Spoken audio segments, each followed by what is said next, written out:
Hey, I'm Neil McDonnell here. I'm the president of the GovCon Chamber of Commerce. Welcome to my daily LinkedIn Live, where I discuss process and procedures for you to achieve success in the federal market. I usually go live, video face, but I'm kind of wrapping up my COVID, the household COVID here, and I'm not feeling like being on video, but I'm doing fine health-wise and energy-wise to be able to deliver today's topic. So I'm excited about it. I spent 20 years, if you don't know who I am, I spent 20 years as a small business owner in the federal market. And since 2018, I've been teaching folks like you that government contracting is not a secret, it's just a process. I like to say a process is the path from A to Z. And part of the process is going into federal agencies and doing some of our homework within their sites. And that's what I'm going to guide you through today. Today's topic, obviously, you see in the splash screen. We're going to go into the Homeland Security Forecast of Opportunities tool, the APFS. So I'm going to dive right into it. One thing I will say is, as we go through, if you've got questions specific to what you're looking at and what I'm sharing, go ahead and put them in the chat, and we can talk to those. So let me just go ahead and share my screen really quick. And I'm just going to watch to make sure it comes over. And I'm no longer seeing chat for a little bit, so I'll try to figure out ways to go back and forth and look at chats. Excuse me, or Gus, maybe you text me any questions you see and tell me when to pop back into chat. So this tool for DHS is called the Acquisition Planning and Forecast System. You can see it up here at the top. It's APFS, and this is a fantastic tool. A long time ago, a gentleman who's no longer with us, Kevin Bashir, used to head up the small business program for DHS. And he was the first person who ever participated with the GovCon Chamber in any kind of government way. He was my first podcast interview. And one of the things that I think Kevin liked is I had happened to be doing a lot of different reviews of sites like this. And even back in 2018, DHS has had what I consider the very best small business portal. They put out the best information for small businesses to do our homework. And for today, I want to focus on the tool. I'm going to show you a couple of related resources that they have to this acquisition, or what I call an opportunity tool, where you can go in and find opportunities that are coming out in the future. You can also see a lot that are in the past because they don't get rid of them. But this forecast tool is phenomenal. Before I get into the browse all forecast, this green button here, and show you how to use the tool, what information you can find, and give you some tips on how you might proceed, I just want to walk you through some of the rest of the stuff that's up here. So about's pretty basic. It's just this really boring disclaimer type thing. But at the bottom is a really interesting message down here.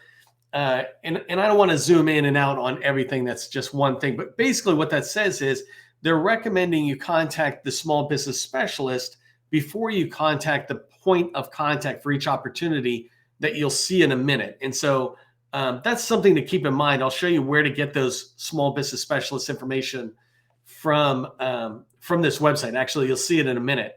And in fact, right here, if I come over to contact us, they provide you a massive contact information. And actually, let me back up for a second so I don't lose that page. I'm just going to open it in a new tab. This is one of the first things that they do really well in DHS is they provide complete contact information for pretty much anybody you could want. And the thing to keep in mind is the more, and I say this very softly, sophisticated the point of contact is, and really that's the wrong term, sophisticated. What I mean is the closer to the actual work the point of contact is, the more experience in federal government contracting you should have. So if you think of three main roles within an agency, you have the program office, who's the people doing the work, that are the closest to the work. You have the contracting officers, the people who sign the contracts, and then you have the small business specialists right here. If you're newer to federal government contracting, these are the people to start with. You'll always hear me say that you should be teaming with other small businesses, but if you want to do your homework, these people are the ones to talk to. And so I'm just clicking on that link, small business specialists at the DHS components. And in here, I'm instantly given access to all of these folks that are in here. So CBP, I can come in here and see Yvette or Demetrius, their phone number, their email address, and able to reach right out to them and begin to try to schedule a meeting. I do want to pause to make sure I'm supporting these people, that if you currently do not make any money from federal government contracting, then I would submit that these people should not be the first people you call. The first ones you might want to call are like your local PTAC, right? If you call your local PTAC, you will begin to learn more about government contracting. If you talk to me and the people I work with, we'll always suggest that you reach out to other small businesses at, in this case, DHS. Find small businesses in DHS that are doing work in there already, and that's how you can begin to learn.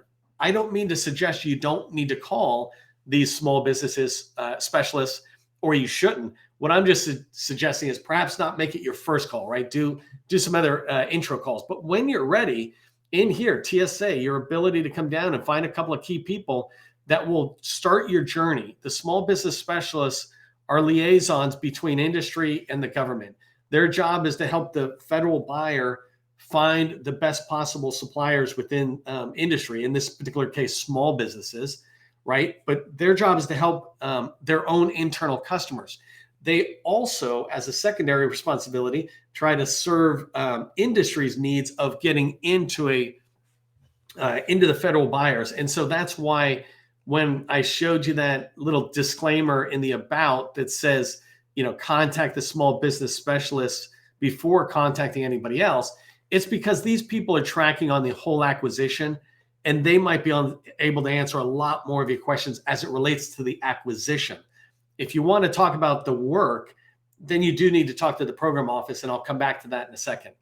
One of the things that I love about this contact page that they have, though, is there's so much information in here. Right down here is prime contractors, if you can see it. And this is where DHS supplies, in particular small businesses, a list of the prime contractors that are doing business at DHS. So if you come in here and you want to begin to find some of the points of contact, you click on Accenture and you're able to see Irene as the Small Business Liaison Officer, SBLO. And here's the type of stuff that Accenture is looking for from companies like yours. And so if you do construction, Accenture might not be the right company to contact. But if you do cloud computing, for example, they would be. And it's the same thing as you come down. I don't know all of these. I don't know the construction companies, right? I'm not as good on that spot. I'm trying to see if there's one that pops up for me. Wonder if Fluor does this. There you go. So Fluor Government Group, they do construction. If you sell construction equipment, if you can participate in disaster relief, here's a point of contact, right? You can reach out to Deborah, introduce yourself. One piece of advice I will give you before you reach out to companies like this, and it'd be interesting to see if they agree, but most of these have supplier portals. And so if you go into Fluor.com, you would find their supplier portal. And in there, it's like sam.gov, where you can register, you put your key information, you can upload your capability statement, and now you're in their system, potentially visible to their capture leads, their business developers, and other buyer representatives. By the way, as a side note, if you haven't been to the GovCon Chamber of Commerce, on our site, we have a directory that is a directory of small business specialists. And in there, you'll find a whole bunch of SBLOs for large primes, I think like 100 of them, and over 1,000 small business specialists. In addition, I just mentioned that there's the supplier portals. Well, we have a list of supplier portal links. So it takes you directly to, Fluor, Government Group, or Dewberry, Deloitte, whatever, and you can register in there. So anyways, these are awesome links for companies that are small businesses looking to work within DHS, because these points of contact theoretically are working a lot closer with DHS. Sometimes these agencies these companies have multiple small business liaison officers. DHS is doing us a favor by telling us, hey, here's the primary SBLO for Booz Allen or for Atkins or whoever's in here. But you can see by scrolling down, there's just a ton of potential contact information you can start to reach out to. So I'm going to scroll back up here And just browsing through a couple of these others, one other favorite of mine as I go through is the acquisition folks. And I should have had it up a little earlier just so it was quicker for me to get to it. And if I don't see it here, I'm not going to show it right now. I'll just do it a different day. No, I don't see it. But there's another list that they put in, which is basically contracting officers or head of contracting activities. And the reason this is important is because each DHS is huge, right? There's 250,000 plus people, I think, working at DHS, and they're broken up into these operational components and then I think functional components. And the operational components are like FEMA and Coast Guard. And in there's heads of contracting activities. And so as you pick this subcomponent of DHS that would be a fit for you, you can begin to work closer with these contracting officer folks out there. So anyways, let me go ahead and wrap this up because I don't want to use all my time with it. But this link here, Gus, I don't know if you can grab this and just dump this one right in to the chat, but it's dhs.gov/business contacts with a dash. I'm going to come back here though. One other thing before I get started is that there's a directory. So I'm going to guide you through very quickly the forecast tool, but in here, there's a whole guide that they provide you. And it's an excellent guide on how do I sit there and look at records? How do I do different tasks within the tools? And they've got good screenshots, et cetera, that will show you. So when I'm done, you can rewatch this video or you can watch this or read this guide, et cetera. But that's a great training manual to follow up on.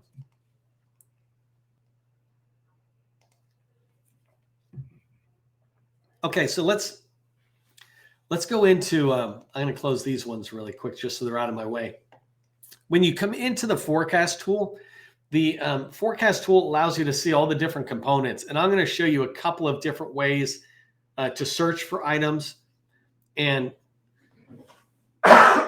excuse me, I'm sorry. I'm going to show you a couple of different ways to search for items. But I also wanted to just show you one of my favorite things to do, which is to just browse, right? So if I look at the components section over here on the left-hand side, I'm not going to search for anything yet, but I just want to browse. And what I want you to notice, and let me zoom in a little bit. So right there, if I'm zooming in, you can see the initials that begin the component. So it's CBP, et cetera. But you can start getting a general idea of which agency is putting out more opportunities. So as I scroll down, it's pretty limited once you get past headquarters. But we're popping back up. Here's DHS headquarters. There's 43 and 53 in FEMA. But FEMA looks like it doesn't break it down into sub-offices, et cetera. But ICE, for example, breaks it down into multiple offices. And so it separates it out. TSA, 65. Now, Coast Guard's this huge one, and they've got so many varying ways of doing things, including shipbuilding. But in here, you can start seeing that they have a couple of hundred opportunities. Now, part of it is they're old opportunities in here still, but you're able to see all these opportunities. So that's a great way to explore. And if you want to actually search for components, you can just type in CBP here. And if you just type it in, then all you're seeing now are CBP opportunities. And just to relate it, over here now on the right-hand side in this table, all that you'll see out here when you begin to search for opportunities will be CBP if you start filtering it down. Let me clear this for a second. Okay, the other thing I wanted to show you is, this ability to browse on it. I like coming to the forecast published date because I want to see when did they last update it. So if you click it twice, first time it's ascending, second time it's descending, but you're able to see this thing. And I can start seeing opportunities maybe that have been added recently, et cetera. You can do the same thing with the estimated release dates for solicitations. If you're trying to build your pipeline, you can take a look at it. And so one of the things I like to do is come in and just do keyword searches just to see if there's anything that pops, right? So here in this case, let's say I just type SharePoint. If I'm doing SharePoint, then I can see right away that there's 3 opportunities and all 3 of them look like they're in this fiscal year. Now they're all past, they say March, but sometimes dates slip, especially if these were updated in a while ago did they really come out in March? And so I'll have to do a little bit more research. But in here, you can start looking at them. So here, this one's a Coast Guard knowledge management support tool. I'm going to just open these, each one in a separate tab really quick. But if I come in here, I'm able to now look at a lot more information related to this particular opportunity. I'm able to come in and see some of the basic details, right? They're thinking about putting it out on GSA. But down here, I can see that this is where they're trying to work on the knowledge management support services, provide support on the C5 ISC SharePoint presence. The reason I wanted to point this out to you is not just an opportunity, right? This is a $5 to $10 million opportunity. It looks good. And you see that the points of contact listed here. Remember, call the Coast Guard small business specialist first, and then reach out to this person. And at some point, you can begin to feel comfortable reaching directly out to them. But the part I liked best about this, and this is really helpful for all of DHS opportunities because they try to populate this in a pretty significant way, is when I come in here, I can begin to see where is SharePoint, right? One of my business development activities is to understand an agency. I want to sell the Homeland Security, or I want to sell the Coast Guard in particular. Well, who's running SharePoint? And in here, I can begin to build a hierarchy pretty quickly. The Coast Guard, right? Excuse me, their Command and Control Computer Cyber and Intelligence Service Center 5, C5 ISC, is where it's at. And I can see how they talk about some programs. So here they're listing their knowledge management CPI program. And the reason this is important is I'm going to walk away from this opportunity, not only putting it in my pipeline. I want to see if there's a chance that the RFP hasn't dropped yet and I can go pursue that. Excuse me. But I also want to just get in there and find out, is anybody else winning contracts in this office? Can I find out who the program office personnel are who are supporting SharePoint in here? There's obviously Brian Thompson here, but I want to do more research as I dig further in there. The important thing to remember is that, when you're going after an opportunity or you see an opportunity, it isn't just about responding to the RFP by putting a proposal in, but it's by doing that capture activity, understanding the office that'll be supporting this requirement.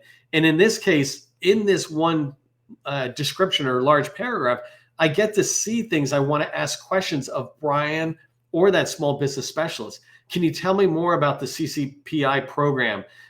Down here, it talks about implementing improvement roadmaps throughout C5 ISC. Can we talk more? What's this DCMS? And I probably already saw it up above somewhere, right? But these things that are in here, I'm able to turn them into business development or capture activities or tasks that I can do to further understand SharePoint within the Coast Guard, to further understand what the Coast Guard is doing even broader with SharePoint. They're talking about places of performance. Are these 3 places?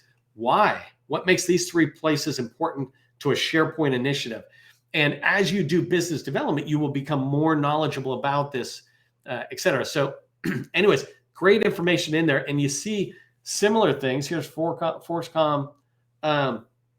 This one just talks about maintenance of SharePoint services, but it's all excellent. It's another $2 million deal inside of the Coast Guard, right? So here's a different point of contact. I can see who the competitor was, and I can see that it was 8A Stars 3. Many of you who are on the call today follow me regularly, so you've been watching for the last 8 weeks. I think I have said find an 8A Stars 3 teaming partner about 10, 15 times over the last 8 weeks because it's a $50 billion contract vehicle. And I can see right here that the Coast Guard, if not the entire DHS, looks like they're going to be on track for using 8A Stars 3. If I'm not on it, I'm going to go find a partner and see if I can't add my expertise to theirs. Maybe they do tech support and network administration, and I can come in and support SharePoint using this example still. So the last one I'll just show you here, and then I'll move back to some last minute tip here.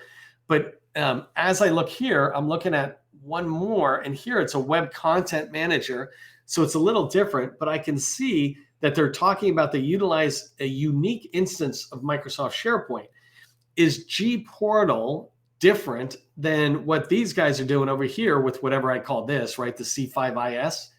If I'm doing SharePoint and I'm at the Coast Guard, I'm beginning to build this understanding. And it looks like if I just kept reading, I would have found out that maybe it's the same organization, but they've got a different one for this particular activity, right? And so I'm going to go in there and try to learn more. This is a smaller contract, but still a great contract for SharePoint work. Brian Thompson's the same guy as that first opportunity. So I'm starting to see the blend. And then also I can see there's KCI Acuity, Insuro, which I haven't heard of them. And then this one, this one's a new requirement. So this one actually, I'm sorry I missed that before. I was so excited with the other stuff. This one is even more attractive, right? It's a new requirement. I would be teaming up with somebody who's in DHS, and I would make a point of making sure that company had the 8A Stars 3 just in case this GSA schedule, whatever, gets switched to Stars 3. So anyways, let me move back. I don't want to talk about capture here for too long. So I did that just with SharePoint. I could do it also with, like, let's say, I hope this works, but elevator. Okay, so here, elevator. If you're doing elevator work, here's a maintenance, repair, and inspection of elevators and lifts, right? That's coming out in July. It's a small contract that you can see in Connecticut.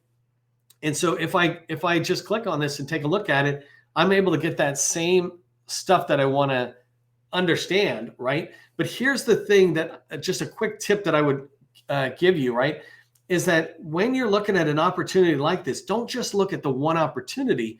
Try to figure out, this is being done for the Coast Guard in New London, Connecticut. And Coast Guard is all around the country. Do you have elevator work in other places? What's the office that is managing this activity? And it might say it right here on it, but I don't quickly see it. But what's the office? That's the type of question I'd be asking Daniel or Jeffrey or the small business specialist. But if I learn the office in New London, Connecticut, who's responsible for building maintenance type stuff like elevators, then I would be able to go to all the other Coast Guard areas and see, are you guys having contracts that are coming up soon, et cetera? So it's something to keep in mind. Let me close some of these guys. And the last thing I want to just tell you, let me get rid of this, is my all-time favorite thing to do, and the reason I love DHS so much is they make it available, is you can download right here all of this. So I can filter it out and say, only show me the SharePoint. I don't like doing that because I might miss something. I truly do like browsing. It takes me, let's say, 2 hours more. But if I happen to find $1 million contract that I might have missed, that 2 hours is well worth my time. Plus, I learn a lot about the organization, et cetera, out there. So you can see CSVs and Excels. You have the ability to download it. Don't bother with PDFs because it's not a useful data management tool. But anyways, when you download it, you're able to get a lot of this information that you're looking at on screen out there. So that's a really quick thing. I'm going to pause for 1 second. I'm going to stop sharing and switch over, see if I have from the chat side any questions that are out there, because we got a few minutes left, and I just want to check if you had any questions. Good, Gus. Thanks for dropping those. Shout out to Gus Phelps, who's on the team, dropping links for you in the chat to these free directories that we have on the category. So just trying to see it. And I think that's it. So one of the last things I want to make a recommendation to you is, if you haven't started building a relationship with DHS, definitely attend one of they got virtual events, I think, but reach out.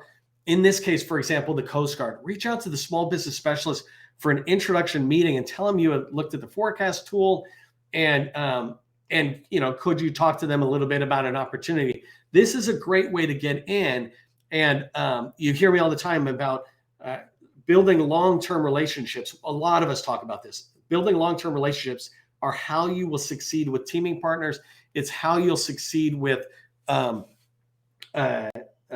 federal agencies. And it begins with an intro meeting. And sometimes your intro meeting requires you to do research, like we just did on the forecast tool. So that was a quick intro to DHS's forecast tool. I hope you found it valuable. Give it a thumbs up if you did. If you think other people would value a quick walkthrough of the DHS forecast tool, go ahead and tag them in the comments so they can watch the replay of this video. I think that wraps it up. We'll see you back tomorrow. And remember, government contracting, it's not a secret. It's just a process. I'll see you next time.